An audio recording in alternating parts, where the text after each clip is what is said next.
प्यारे दोस्तों, खुदाई का दावा करने वाले बदबख्तों में से एक बदबख्त शद्दाद भी था, जिसने अल्लाह तबारक व तआला की वहदानियत को ललकारा और सरकश और नाफरमान हो गया। प्यारे दोस्तों, शद्दाद कौन था और किस तरह इसने अल्लाह तबारक व तआला की नाफरमानी की और खुदाई का दावा किया, और किस तरह इसने दुनिया में अपनी जन्नत तैयार की, और इसकी बनाई जाने वाली जन्नत कितने सालों में तैयार हुई, और फिर अल्लाह तबारक व तआला ने इस बदबख्त को किस तरह दुनिया के लिए इबरत का निशान बनाया, और इस बदबख्त का अंजाम क्या हुआ, और फिर किस तरह मालकुल मौत अलैहिस्सलाम ने दर्दनाक तरीके से इसकी रूह कब्ज की। प्यारे दोस्तों, इन तमाम तर सवालात के जवाबात कुरान और हदीस की रोशनी में आज की इस वीडियो में हम आपको बताएंगे। लिहाजा आपसे गुजारिश है कि हमारी इस वीडियो को एंड तक जरूर देखिएगा। प्यारे दोस्तों, शद्दाद उस कौम की नस्ल में से था जो दुनिया की सबसे ताकतवर तरीन कौम थी, जिसको कौम आद कहा जाता है। इस कौम के बारे में अल्लाह तबारक व तआला कुरान पाक में इरशाद फरमाता है कि इनके जैसी कौम न अल्लाह तबारक व तआला ने इनसे पहले पैदा की और न ही इनके बाद किसी कौम को पैदा किया। कौम आद अहकाफ के अंदर आबाद थी। अहकाफ ऐसी जगह थी जहां रेत के बहुत ही बुलंदो बाला टीले थे, और अहकाफ का यह इलाका यमन और ओमान के दरमियान बिखरा हुआ था। इस इलाके के अंदर कौम आद 8,500 साल पहले आबाद थी। इस कौम पर अल्लाह तबारक व तआला का यह खास करम था कि अल्लाह तबारक व तआला ने इस कौम को दुनिया की सबसे ताकतवर कौम बनाया था। इसके साथ साथ अल्लाह तबारक व तआला ने इस कौम को सरसब्ज़ो शादाब बागात और वाफर मिकदार में खेत अता फरमाए थे। इस कौम के पास बेशुमार जानवर थे और पीने के लिए मीठा पानी था। इसके अलावा भी अल्लाह तबारक व तआला ने इस कौम को बेशुमार नेमतों से नवाजा था।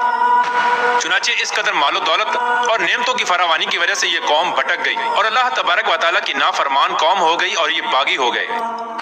इनकी हिदायत के लिए अल्लाह तबारक व तआला ने हजरत हूद अलैहिस्सलाम को इनकी तरफ मबऊस फरमाया। हजरत हूद अलैहिस्सलाम इस कौम को अल्लाह तबारक व तआला के हुक्म से तबलीग करने लगे और अल्लाह तबारक व तआला की वहदानियत की तरफ बुलाने लगे।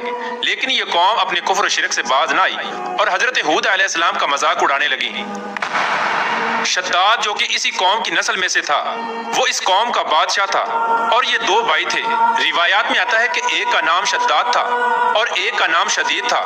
शदीद पहले बादशाह बना और वो फौत हो गया। उसके फौत हो जाने के बाद शद्दाद ने हुकूमत संभाली और इस तरह ये दुनिया की सबसे ताकतवर कौम कौम आद का बादशाह बन गया।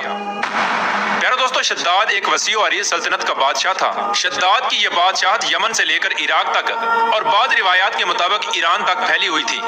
शद्दाद ने अपनी ताकत के जोर पर बड़े बड़े बादशाहों को अपने जेर कर लिया था। चुनाचे इस बदबख्त को हजरत हूद अलैहिस्सलाम ने समझाने की बहुत कोशिश की, लेकिन इसका दिल भी बंद था। चुनाचे जब हजरत हूद अलैहिस्सलाम ने शद्दाद को अल्लाह तबारक व तआला की वहदानियत की तरफ बुलाया और एक खुदा की इबादत करने का हुक्म दिया, तो उस वक्त शद्दाद और हजरत हूद अलैहिस्सलाम के दरमियान एक जबरदस्त मुकालमा हुआ, जिसके नतीजे में शद्दाद ने हजरत हूद अलैहिस्सलाम से पूछा कि अगर मैं अल्लाह तबारक व तआला पर ईमान ले आऊं तो मुझे क्या हासिल होगा। तो उस वक्त हजरत हूद अलैहिस्सलाम ने शद्दाद से फरमाया कि तुम पर जन्नत हलाल हो जाएगी। जन्नत का नाम सुनते ही शद्दाद हजरत हूद अलैहिस्सलाम से पूछने लगा कि ये जन्नत क्या है। तो हजरत हूद अलैहिस्सलाम ने शद्दाद को जन्नत का नक्शा बताया और जन्नत की नेमतों के बारे में शद्दाद को बताया। हजरत हूद अलैहिस्सलाम की ये बात सुनकर शद्दाद मुस्कुराने लगा और हजरत हूद अलैहिस्सलाम को देखकर कहने लगा कि ये कौन सी बड़ी बात है, ऐसी जन्नत तो मैं भी तैयार कर सकता हूँ। हजरत हूद अलैहिस्सलाम ने शद्दाद को उसके इस कुफ्र और शिरक से रोकने की बहुत कोशिश की, लेकिन ये बदबख्त बाज ना आया। चुनाचे उस वक्त शद्दाद ने अपनी सल्तनत के बहुत बड़े बड़े कारीगरों को इकट्ठा किया और अहकाफ में इरम के मकाम पर 20 कोस लंबी और चौड़ी जन्नत बनाने का काम शुरू करवा दिया। चुनाचे शद्दाद की तैयार होने वाली उस जन्नत में सोने और चांदी की ईंटें लगाई गईं और जवाहरात भी लटकाए गए। इस बदबख्त शद्दाद ने अपनी उस बनाई जाने वाली जन्नत में शहद, दूध और पानी की नहरें भी रवा कर दी और दुनिया जहान के खूबसूरत दरख्त, पौधे और फूल भी लगवा दिए और उस जन्नत को तरह तरह के जवाहिरात से मुज़य्यन कर दिया। कौम आद चूंकि पहले ही बुलंद बाला पहाड़ों को तराश कर महल्लात बनाने के अंदर माहिर थी और शद्दाद की सल्तनत में तो ये फन अरूज पर था। चुनाचे रेत के उन बुलंदो बाला टीलों पर बहुत बड़े बड़े सतून खड़े कर दिए गए और उन बुलंद सतूनों पर बड़ी बड़ी सोने और चांदी की इमारतें बना दी गईं। शद्दाद ने यह फैसला किया था कि जब तक उसकी बनाई जाने वाली जन्नत तैयार न होगी, उस वक्त तक वो अपनी जन्नत के अंदर कदम नहीं रखेगा। चुनाचे शद्दाद के हुक्म के मुताबिक जन्नत तैयार होने लगी और शद्दाद अपने महल के अंदर बेसब्री के साथ जन्नत का काम मुकम्मल होने का इंतजार करने लगा। शद्दाद की इस जन्नत को तैयार होने में 12 साल लगे। لگے۔ 12 سال کے اندر جب یہ جنت مکمل تیار ہو گئی اور اس کو طرح طرح کے ہیرے جواہرات سے مزین کر دیا گیا اور طرح طرح کی خوبصورتی سے مزین کر دیا گیا، تو اس وقت شداد کو اس کی جنت کے تیار ہونے کا پیغام پہنچا دیا گیا۔ چنانچہ شداد جنت کے تیار ہونے کا پیغام سنتے ہی بہت خوش ہوا اور شداد اپنی جنت کو دیکھنے کے لیے اپنی فوج کو ساتھ لے کر جنت کی طرف نکل پڑا۔ چنانچہ شداد ابھی جنت کے دروازے پر پہنچا ہی تھا کہ اس نے اپنے سامنے ایک شخص کو کھڑا دیکھا۔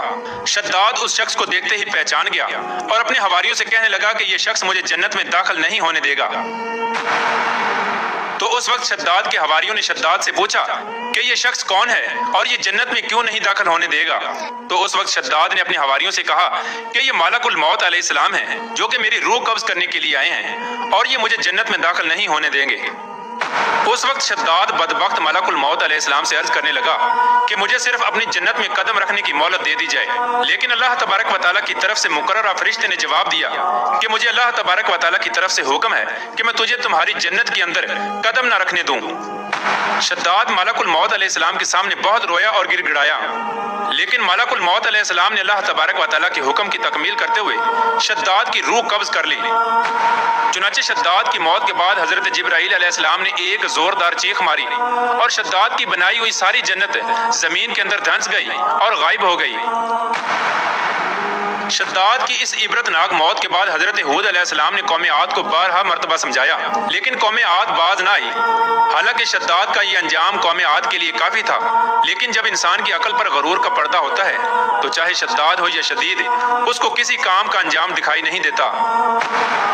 حضرت ہود علیہ السلام نے قوم عاد کو شداد کا انجام بتا بتا کر ڈرانے کی کوشش کی، لیکن قوم عاد باز نہ آئی اور اسی طرح اللہ تبارک و تعالیٰ کی نافرمانیاں کرتی رہی، یہاں تک کہ حضرت ہود علیہ السلام مایوس ہو گئے۔ اس وقت جب قوم عاد قابل ہدایت نہ رہی تو اللہ تبارک و تعالیٰ نے حضرت ہود علیہ السلام کو حکم دیا کہ وہ اپنے ساتھیوں کو لے کر اس علاقے سے چلے جائیں۔ اللہ تبارک و تعالیٰ کے یہ حکم پاتے ہی حضرت ہود علیہ السلام نے اس وقت آخری مرتبہ اپنی قوم کو سمجھانے کی کوشش کی، لیکن وہ لوگ پھر بھی باز نہ آئے، تو حضرت ہود علیہ السلام اپنے ساتھیوں کو لے کر اس علاقے سے روانہ ہو گئے۔ چنانچہ ان کے جانے کے بعد اللہ تبارک و تعالیٰ نے قوم عاد پر خوفناک آندیاں مسلط کر دیں۔ اللہ تبارک و تعالیٰ کی طرف سے آنے والی وہ خوفناک آندیاں اور طوفان 7 راتیں اور 8 دن تک چلتی رہیں، یہاں تک کہ وہ پوری قوم اپنے بلند ستونوں اور سونے اور چاندی کی عمارتوں سمیت زمین کے اندر دنسا دیے گئے اور غرق کر دیے گئے۔ اور اللہ تبارک و تعالیٰ نے اس قوم پر اس قدر دردناک عذاب نازل فرمایا کہ اس قوم کا نام و نشان تک نہ رہا۔ جس وادی کے اندر بڑے بڑے بلند و بالا محلات تھے، وہ تمام کی تمام وادی ایک ریت کے صحرا کے اندر تبدیل ہو گئی۔ قوم عاد کے اس علاقے کو اللہ تبارک و تعالیٰ نے اس طرح زمین کے اندر غرق کر دیا کہ وہاں پر صرف اور صرف ریت کے ٹیلے باقی بچے اور کسی بھی چیز کا نام و نشان نہ بچا۔ پیارے دوستو، اس طرح اللہ تبارک و تعالیٰ نے شداد اور اس کی قوم کا عبرتناک انجام کیا اور ان لوگوں کو صفحہ ہستی سے مٹا دیا۔